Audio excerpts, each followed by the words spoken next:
में रहाइश पजीर हैं अपने ख़ानदान के साथ। मैंने और पास्टर माइकल ने सेमिनरी जो है वो फर्रुखाबाद से की है, पाकिस्तान एडवेंटिस्ट सेमिनरी जो है वहाँ से की है। हम हॉस्टल में इकट्ठे पढ़े हैं, सेमिनरी इकट्ठी की है और खुदावंद की खिदमत सिंध के इलाका में और बलूचिस्तान के इलाका में भी खिदमत जो है वो हमने मिल के इकट्ठी की है।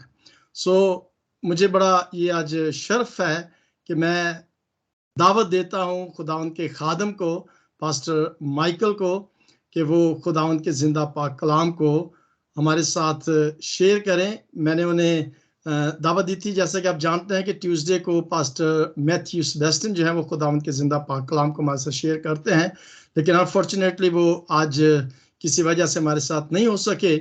तो मैंने पास्टर माइकल से रिक्वेस्ट की है कि वो आज हमारे साथ खुदावंद के जिंदा पाक कलाम को शेयर करें, और हम मज़ीद उनसे रिक्वेस्ट करेंगे कि वो गाहे बगाहे हमें ज़रूर खिदमत का मौका दें। तो मैं चाहूँगा कि वो एक दिन जो है वो हमारे साथ मिलकर खुदावंद के जिंदा पाक कलाम को शेयर किया करें। भाई साहब, हम नहायती तहे दिल से शुक्रगुजार हैं आपके और आपके घराने के, जिन्होंने हमें ये शर्फ दिया कि हम आपके वसीला से खुदावंद के जिंदा पाक कलाम को सीख सकते हैं। खुदावंद आपको और आपके घराने को बरकत दे, और वॉइस ऑफ गॉड की फैमिली की तरफ से दिल की गहराइयों से खुश आमदीद कहते हैं। वेलकम। आए और खुदावंद के जिंदा पाक कलाम को हमारे साथ शेयर करें। वेलकम भाई साहब।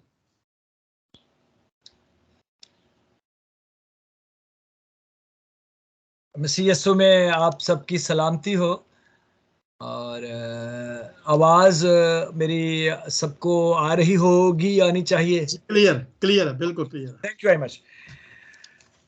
खुदावंद का शुक्र है कि खुदावंद अपने असीरों को अपने नाम के जलाल के लिए इस्तेमाल करता है, और ये हर उस शख्स के लिए इज्जत की बात है जो खुदावंद और उसके बेटे यीशु और उसके निजात के मंसूबे से वाकिफ है, और वो हमेशा उसकी खिदमत के लिए वक्त और बेवक्त तैयार रहता है।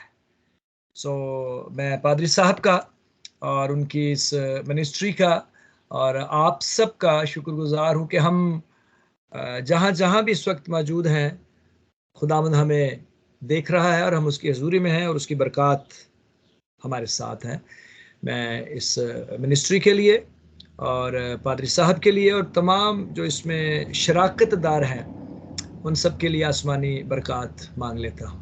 खुदावंद का शुक्र हो।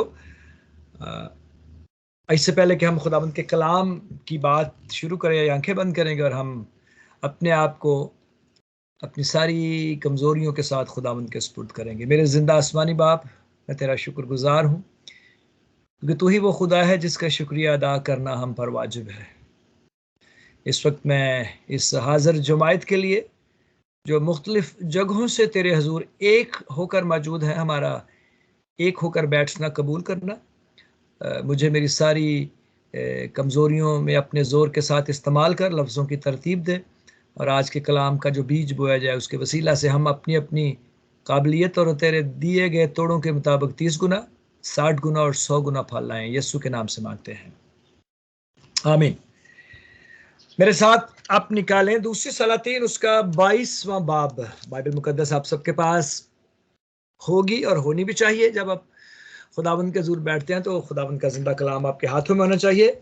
फिजिकली मोबाइल की सूरत में भी ठीक है, लेकिन जब आप इबादत में जाएं या इबादत के लिए बैठें तो बाइबल मुकद्दस को इस किताब की सूरत में जो खुदा ने हमें दी है जरूर इसको अपने साथ रखा करें। खोले मेरे साथ दूसरी सलातीन उसका 22वां बाब और उसकी पहली आयत से मैं पढ़ूंगा। और मुझे नहीं पता क्योंकि पैगाम बहुत लंबा तो नहीं होना चाहिए, लेकिन मैं देखता हूँ अगर मैं इसको पैसा कवर कर सका तो ठीक है, नहीं फिर अगला हिस्सा नेक्स्ट जब आपको भी मौका मिला तो उसको देखूंगा मैं। कोशिश होगी कि मैं इसको आज इसको कंप्लीट कर सकूं। अगर नहीं कर सका तो उसका दूसरा हिस्सा फिर दूसरी दफा जब आप मुझे मौका देंगे। अगर नहीं देंगे तो फिर ऐसे ही रह जाएगा, आधा ही है। नहीं, जरूर देंगे सर। ले मैं पढ़ रहा हूँ जी खुदावंद के कलाम मुकद्दस में से दूसरा सलातीन उसका 22वां बाब। जब यूसिया सल्तनत करने लगा तो 8 बरस का था। उसने 31 वर्ष यरूशलेम में सल्तनत की। उसकी मां का नाम जदीदा था, जो बुस्कती अदाया की बेटी थी। उसने वो काम किया जो खुदावंद की निगाह में ठीक था, और अपने बाप दाऊद की सब राहों पर चला, और दाहिने या बाएं हाथ को मुतलक ना मुड़ा।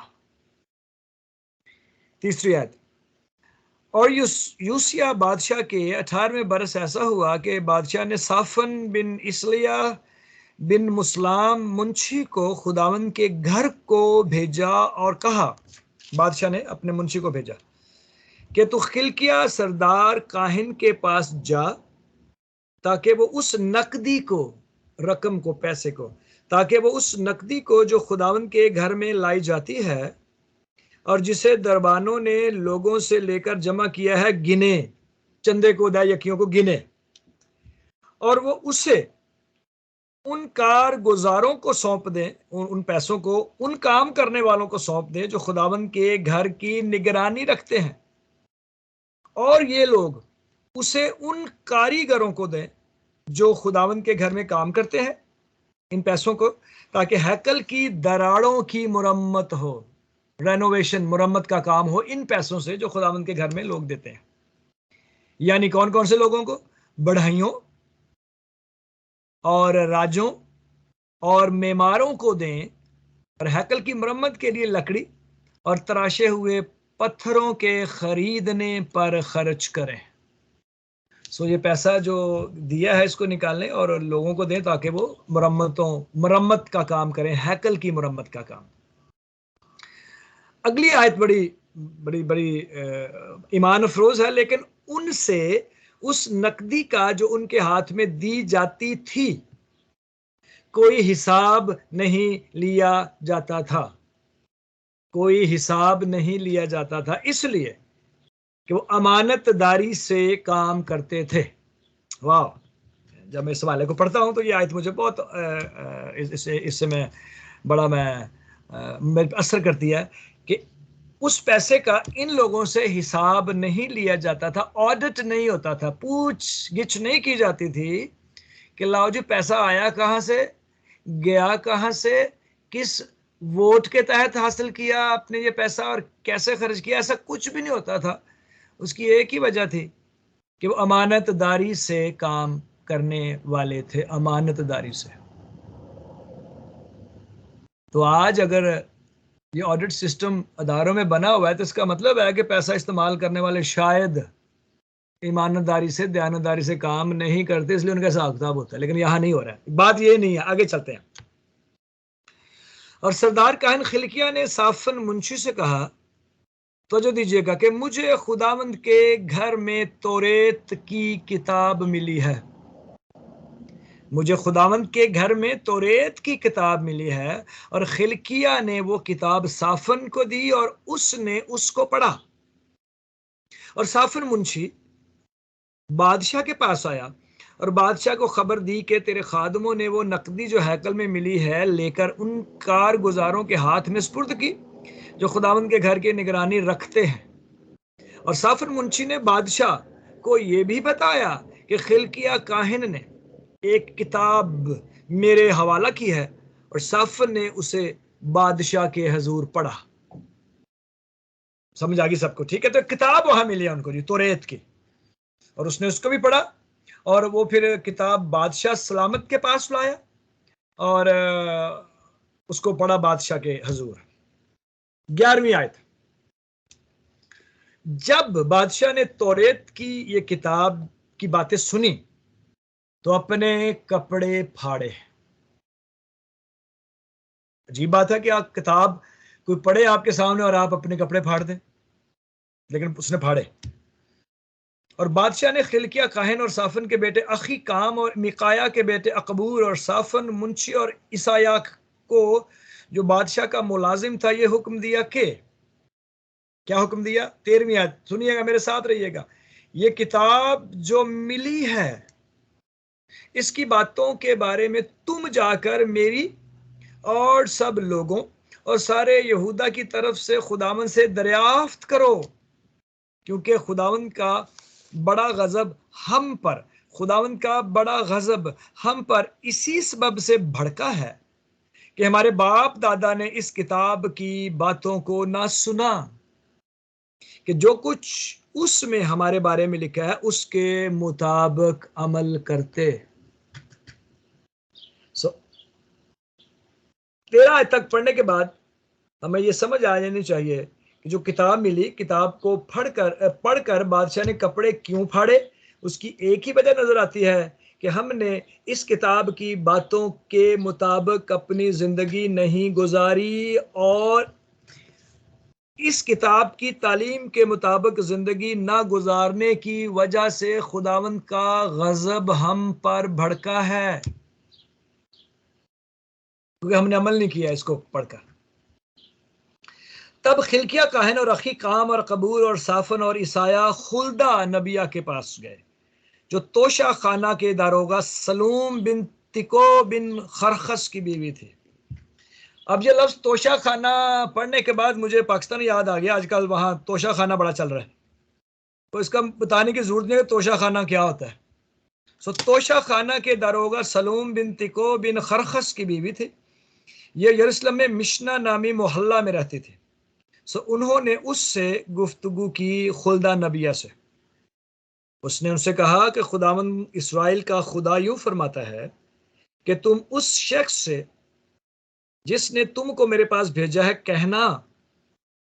उसने कहा कि खुदावंद इस्राएल का खुदा यूं फरमाता है कि तुम उस शख्स से जिसने तुमको मेरे पास भेजा है कहना कि खुदावंद यूं फरमाता है कि मैं इस किताब की उन सब बातों के मुताबिक जिनको शाह यहूदा ने पढ़ा है इस मकाम पर और इसके सब बाशिंदों पर बला नाजल करूंगा।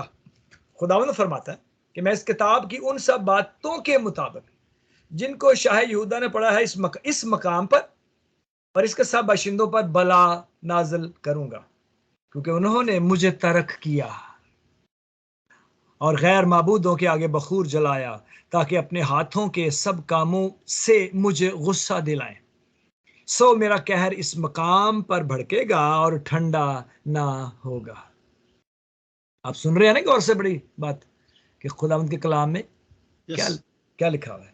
इस किताब को नहीं पढ़ा तो मैं तुम्हें क्या करूंगा, बला नाजल करूंगा, क्योंकि तुमने मुझे तर्क किया, मेरे गैर मबूदों के आगे बखूर जलाया, ताकि अपने हाथों के सब कामों से मुझे गुस्सा दिलाएं। सो मेरा कहर इस मकाम पर भड़केगा और ठंडा ना होगा। लेकिन शाह यहूदा से जिसने तुमको खुदावंद से दरियाफ्त करने को भेजा है, यूं कहना कि खुदावंद इस्राएल का खुदा यूं फरमाता है कि जो बातें तूने सुनी हैं उनके बारे में यह है कि चूंकि तेरा दिल नरम है और जब तूने वो बात सुनी जो मैंने इस मकाम और इसके बाशिंदों के हक में कही कि वो तबाह हो जाएंगे और लानती भी ठहरेंगे, तो तूने, वजह दीजिएगा शाह यहूदा, तो तूने खुदावंद के आगे आजिज़ी की और अपने कपड़े फाड़े। शुरू में जाएं अगर आप तो 11वीं आयत में, आजिज़ी की और अपने कपड़े फाड़े और मेरे आगे रोया, सो मैंने भी तेरी सुन ली, खुदावंद फरमाता है।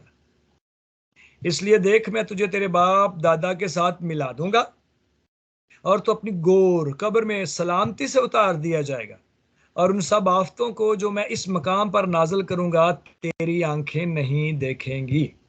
सो वो ये खबर बादशाह के पास लाए। खुदा उनके कलाम का पढ़ा और सुना जाना हम सब के लिए बरकत का बायस हो। अब ये हवाला जो मैंने आपके साथ पढ़ा है, इस हवाले में बहुत गुफ्तगू है। इसमें हम पैसे पे बात भी कर सकते हैं, इसमें हम और छोटे छोटे नुक्ते हैं, उन पर लंबी चौड़ी बात हो सकती है, तोशा खाना पे भी बात हो सकती है, लेकिन सियासी नहीं होगी वो तोशा खाना, रूहानी तौर पे भी तोशा खाना की लंबी चौड़ी तफसील मौजूद है। लेकिन आज हम बात करेंगे उस किताब के बारे में जो उन्हें हैकल की मुरम्मत करते हुए मिली, और वो किताब तौरेत की किताब थी। और हम ये जानते हैं कि बाइबल मुकद्दस की पहली 5 कुतुब, पैदाइश खरूज, एहबार, गिनती, इस्तिस्ना, ये तौरेत की कुतुब हैं जो खुदा ने मूसा को दी और उसने लिखी।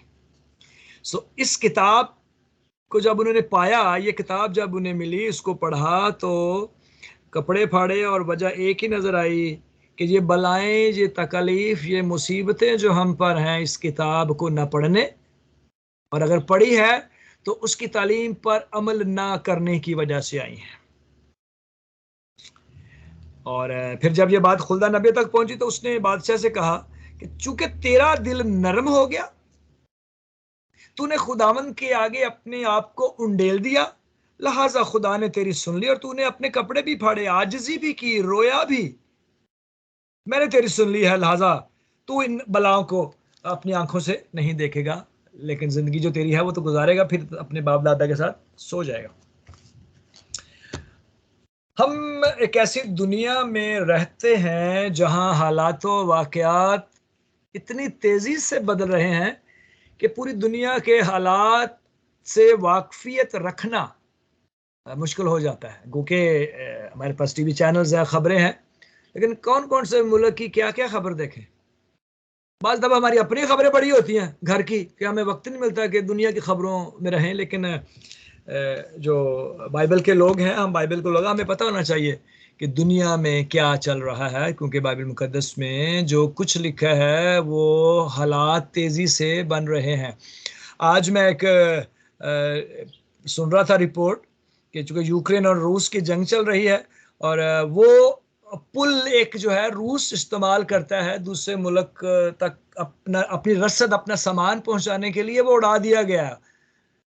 अब उसने ये कहा है कि मैं जो गंदम है ये दुनिया के उन ममालिक में नहीं भेजूंगा, दूंगा भी नहीं, और फिर जो भी बहरी जहाज सामान लेके मेरी समुंदर की इन हदूद से गुजरेगा मैं उसको मारूंगा, मैं उसको उड़ाऊंगा, और एक जंग का भी। और अगर ये गंदम दुनिया के ममालिक के लोगों तक नहीं पहुंचती तो कहत का समा हो जाएगा, भूख हो जाएगी, और बाइबल मुकद्दस में लिखा हुआ है कि आखिरी ज़माना में कहत पड़ेगा, खुराक कम हो जाएगी। तो इसी तरह से हालात ही पैदा होने हैं ना दुनिया के। सो बाइबल मुकद्दस एक ऐसी खूबसूरत तरीन किताब है जिसमें दुनिया के आगाज का और दुनिया के अख्ताम का इल्म मौजूद है। सो ये किताब की तालीमात हम जानते हैं, हम रोज यहाँ ऑनलाइन बैठते हैं, और आज शायद पहली दफ़ा पादी साहब ने, बादशाह से मेरी बात तो होती रहती है लेकिन आज उन्होंने मुझे मौका दिया, खुदावंद आप सबको बरकत दे। सो ये किताब हम रोज बैठते हैं और हम सीखते हैं इस किताब में क्या लिखा हुआ है, क्या हालातों वाक़या दुनिया के चल रहे हैं, लेकिन उसके साथ साथ बहुत सारी मुसीबतें उन लोगों पर इसलिए आती हैं, उन लोगों से मुराद वो लोग हैं जो खुदावंद के कलाम को जानते हैं, उसकी सच्चाइयों को जानते हैं और उसके मुताबिक अमल नहीं करते। वो मुसीबतें उन पर इस कलाम को सुनने और इस पर अमल ना करने की वजह से आती हैं, और यहाँ यही हुआ है। आज जो आपसे बात मैं करने वाला हूँ कि खुदावंद का कलाम हमारे हाथों में है, हमारे घरों में है, हमारी पॉकेट्स में है, हमारे मोबाइल्स में। हम गाहे बगाहे जब वक्त मिलता है अपने मोबाइल को देखते हैं, और अगर कभी ज़रूरत पड़े तो हम बाइबल मुकद्दस के हवाला जात को भी खोल लेते हैं। क्या कभी हमने इस बाइबल मुकद्दस के बारे में ये जाना है कि इस बाइबल मुकद्दस में बाइबल मुकद्दस के बारे में क्या लिखा हुआ है, जो मेरा आज आपसे बात करने का। और मुझे लग रहा है कि मैं इसको अपने आज के इस नुक्ते को मुकम्मल नहीं कर पाऊंगा, लेकिन यह है कि फिर टू बी कंटिन्यूड होगा, ये दूसरा हिस्सा गुज़श्ता से पेवस्ता रहेगा। आइए आज हम इस बात को जानने की कोशिश करेंगे कि इस किताब मुकद्दस का हमारे लिए क्या मुकाम है, इस किताब मुकद्दस के बारे में, इस किताब मुकद्दस में क्या लिखा हुआ है। अपनी बाइबल्स मेरे साथ खोलते रहिएगा और फिर हम मुख्तलिफ हवाला जात जो देखते रहेंगे। सबसे पहले हम थोड़ा सा, मैं रिव्यू, मेरा अंदाज़ा है कि इसको करूँगा मैं। हमें इस बात का इल्म है कि खुदावंद का ये कलाम जो है वो खुदावंद इसका देने वाला है, और खुदा ने 40 लोगों को ये कलाम दिया और उन्होंने इसको लिखा, और ये तकरीबन 1600 साल में ये मुकम्मल हुई। और इसके 2 हिस्से हैं, और एक हिस्सा इसका है ओल्ड टेस्टामेंट, पुराना अहदनामा, और दूसरा हिस्सा है न्यू टेस्टामेंट, नया अहदनामा। और ये बाइबल है, और इसकी कुल जो किताबें हैं वो 66 हैं, 66। 72 भी हैं, वो अपाकरफा कहते हैं उसको, जो एक्स्ट्रा बुक्स हैं उसमें, उस पर हम बात नहीं कर रहे। लेकिन जो 66 किताबों का मजमुआ है उसे बाइबल मुकद्दस कहते हैं। पुराने अहदनामे में कुछ किताबें हैं, नए अहदनामे में कुछ किताबें हैं। सो मेरे साथ रहिएगा। जब हम पुराने अहदनामे को देखते हैं तो उसमें बड़ा आसान सा तरीका आपको मैं याद रखने का बताने वाला हूँ, मेरे साथ रहिएगा। ओल्ड के स्पेलिंग क्या है? OLD। उसमें कितने लेटर्स हैं? 3 है। टेस्टमेंट्स, TESTMENTS, इसमें कितने हैं? 9 है। ओल्ड टेस्टमेंट्स तो 3 ओल्ड में है और 9 उसमें है, और 3 और 9 कितने बनते हैं? उसको मिलाए तो 39 बनते हैं। तो पुराने अहदनामा में 39 किताबें हैं। और इसी तरह अगर आप आए न्यू टेस्टामेंट में, तो न्यू में भी इतने ही है, 3 9। तो 3 को ज़रब दें 9 के साथ, तो 3 आया 27, तो 27 उसमें है। 3 9 39, 3 ज़रब 9 27, तो 27 उसमें है। 39 किताबें पुराने अहदनामे में हैं और 27 किताबें नए अहदनामे में है। दोनों मिलाकर 66 कुतुब बनती हैं। अब जो बाइबल के स्कॉलर्स हैं उन्होंने इसको तकसीम किया है, इन कुतुब को, पुराने अहदनामे को। पुराने अहदनामे की कुतुब जो है ना, वो पहली जो 5 किताबें हैं जो तौरेत की किताबें, जो आपकी अगर बाइबल में है तो उसमें लिखा हुआ है, पहली 5 किताबें शरीयत की किताबें, जिसको तौरेत भी कहते हैं, पैदाइश, खरूज, अहबार, गिनती, इस्तिस्ना। ठीक है। उसके बाद तारीख की किताबें हैं, यशवा से लेकर आगे चलती हैं वो एस्टर की किताब तक। ये तारीख की किताबें हैं जो हमें बनी इसराइल की तारीख बताती हैं। फिर उसके बाद अयूब, ज़बूर, इमसाल, वाइज, गज़ल-ओ-ग़ज़ा, ये हिकमत की किताबें हैं, शायरी की किताबें हैं। और फिर 5 किताबें अगली जो हैं, यसाया, यिर्मयाह, नोहा, हिजकिय्याह, ये बड़े नबियों की किताबें हैं। और फिर होशिया से लेकर मलाकी तक ये छोटे नबियों की कुतुब हैं। तो इस तरह से इसको तकसीम किया गया है। और इसी तरह नए अहदनामे को भी इसी तरह तकसीम किया गया है। और नए अहदनामे में जो है वो 4 अनाजील है, मत्ती, मरकस, लूका, यूहन्ना। अमाल की किताब तारीख की किताब है, और रोमियो से लेकर अब्रानियों तक ये पौलुस रसूल के खत हैं। और फिर उसके बाद जेम्स से लेकर यहूदा तक ये दूसरे रसूलों के खतूत हैं। और एक इसमें पेशन गोई की किताब है जो मुकाशफा की किताब है। तो ये छोटा सा तारुफ जो मेरे पास था वो आपके साथ मैंने बांटा है। आइए पहला हवाला हम देखते हैं, मेरे साथ निकालें। अब दूसरा पतरस उसका पहला बाब उसकी 20 से 21 आयत। दूसरा पतरस उसका पहला बाब उसकी 20 से 21 आयत। हाँ जी, निकाल लिया होगा, आपने निकाल लिया होगा। दूसरा पतरस पहला बाब 20 से 21 आयत में लिखा हुआ है, और पहले ये जान लो, और पहले ये जान लो कि किताब मुकद्दस की किसी नबूवत की बात की तावील किसी के जाती इख्तियार पर माकूफ नहीं। क्लियर?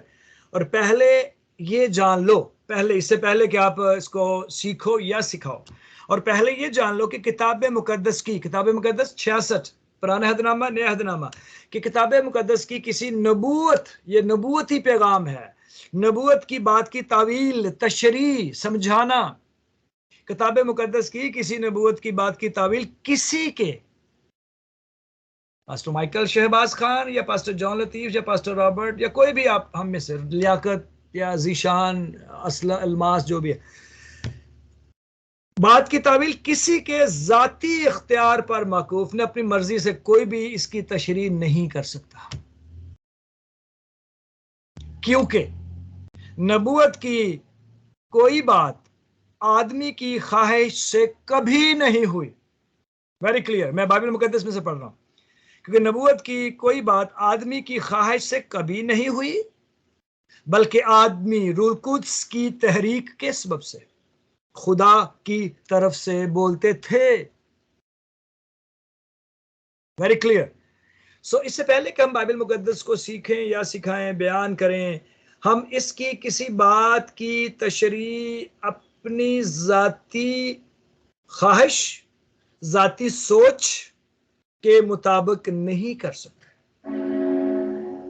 माकूफ नहीं है, किसी के जाती इख्तियार में ये बात नहीं है। इसकी वजह यह है कि ये रूह कुद्स की तहरीक से दिया गया कलाम है, और ये हमारे कायनात के खुदा का कलाम है, और खुदा का कलाम किसी आम इंसान के खुदा ने मना किया कि वो अपनी मर्जी से इसको बयान नहीं कर सकता, क्योंकि नबूवत की कोई बात आदमी की ख्वाहिश से कभी नहीं हुई। जो कुछ भी इसमें लिखा हुआ खुदावंद की मर्जी है, बल्कि आदमी रूह कुद्स की तहरीक के सबब से खुदा की तरफ से बोलते थे। लिहाजा एक रूहानी उस्ताद को, बाइबल मुकद्दस सिखाने वाले को रूह कुद्स की तहरीक से मामूर होना लाजम है, और अगर ये कुव्वत उसके पास नहीं है तो उसे बहुत वक्त खुदावंद की हजूरी में इस कुव्वत को पाकर कलाम को सुनाने के लिए अपने आप को तैयार करना चाहिए। सो पहला ये हवाला वेरी क्लियर कि हम जाती तौर पर इसकी तशरीह नहीं कर सकते। और ज़ाहिर 30 साल मैंने पाकिस्तान में खिदमत की है, और यहाँ भी खुदा ने मुझे पिछले 3 महीने से यहाँ चर्च है वहाँ इस्तेमाल कर रहा है। सो बहुत कुछ सीखा है, बहुत कुछ सिखाया है, बताया है। सिखाने वाली ज़ात तो खुदा की है, लोगों के साथ शेयर किया है। बाइबल मुकद्दस में ये भी लिखा हुआ है कि आखिरी ज़माने में झूठे नबी, झूठी तालीमात आम होंगी, और आज अरूज पर है, और लोग बाइबल मुकद्दस की ऐसी ऐसी तशरीह करते हैं। मैं इसको इस आयत को आपके साथ बांट के इसको ख़त्म करूँगा फिर अगली दफ़ा। कि बाज़ दफ़ा लोग, पादरी साहब भी जानते हैं, पास्टर रॉबर्ट भी, भाई लियाकत भी, कि वो बाइबल मुकद्दस में दानियल की किताब में वो रीछ का जिक्र है जिसके मुंह में 3 पसलियां हैं। भाई साहब गौर से सुनिए। तो एक पादरी साहब वो इसकी तशरीह कर रहे थे कि जो रीछ के मुंह में 3 पसलियां जो है ना, आज मैं आपको बताऊंगा कि वो 3 पसलियां क्या हैं। तो मैं भी बैठा हुआ था, तो उसने कहा जी पहली पसली वो जो है ना वो आदम की पसली है। उन 3 पसलियों में से पहली पसली आदम की पसली है। दूसरी पसली जो है वो पसली पतरस रसूल की है, जब वो जेल कैद में था और कलीसिया उसके लिए दुआ कर रही थी और उसने उसकी पसली पे हाथ मारा और उसका उठ। और तीसरी पसली जो है वो यीशु मसीह की पसली है जिसमें नेजा मारा था। तो जब मैंने ये सुना तो मैं सर पकड़ के बैठ गया।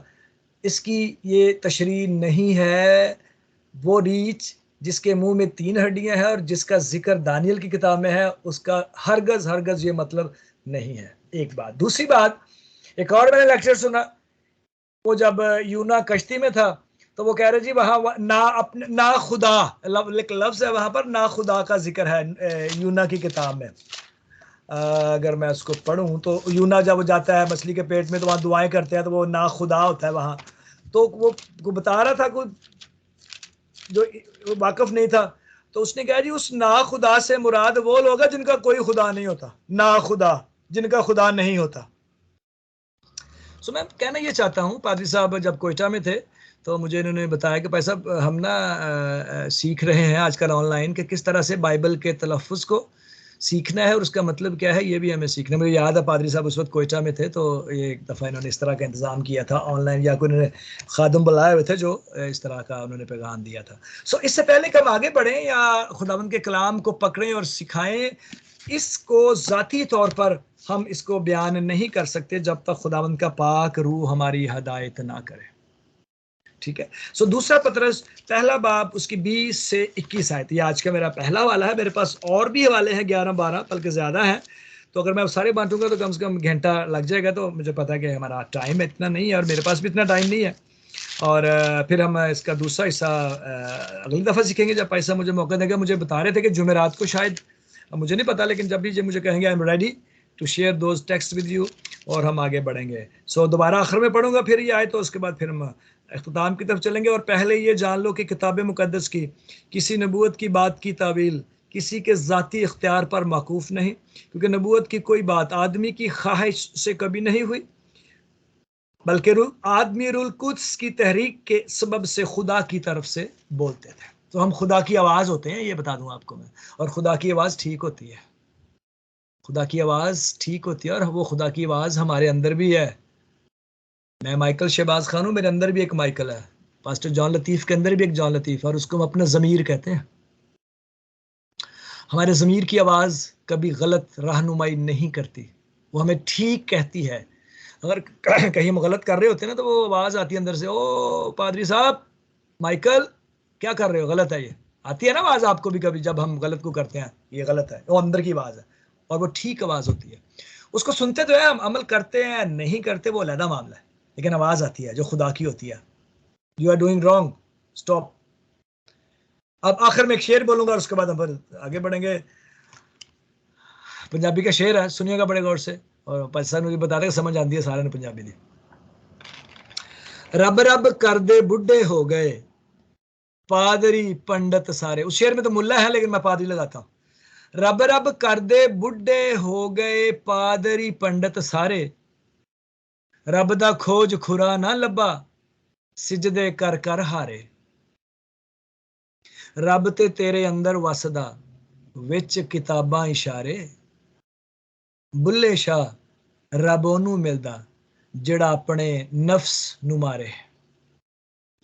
खुदा ने हमें हुक्म दे रखा अपने नफ्स को मारो, लेकिन हमने अपने शायद ज़मीर मार कर नफ्स को ज़िंदा रखा हुआ है। खुदावंद हम सबको, पादरी साहब को, उनके इस चर्च को, आप जितने भी इस वक्त अपने अपने घरों से ऑनलाइन मौजूद है, खुदावंद आपको और आपके घरानों को सलामत रखे, आपके कारोबार को बरकत दे, आपके बच्चों को बरकत दे, और खुदावंद इस आखिरी दौर में रहते हुए हमें ईमान में मजबूत रहने की तौफीक अता फरमाए। आइए हम आंखें बंद करेंगे, छोटी सी दुआ करेंगे। मेरे प्यारे आसमानी खुदा, मैं तेरा शुक्रगुजार हूँ कि तूने आज हमारे साथ बात की है। काश कि हम जब आगे बढ़ें इस कलाम के दूसरे हिस्सा में, हमें महफूज रखना, और आज जो बीज बोया गया है, काश कि हम इस किताब को, जो हमारी रहनुमा किताब है, तेरे मुंह के लफ्ज़ हैं, हमेशा इसकी बात को सुने, सिर्फ सुने ही नहीं, इस पर अमल करें, ताकि हम पर खुशियाँ और बरकतें नाज़िल होती रहें। यीशु के नाम से मांगता हूँ, आमीन। Thank you.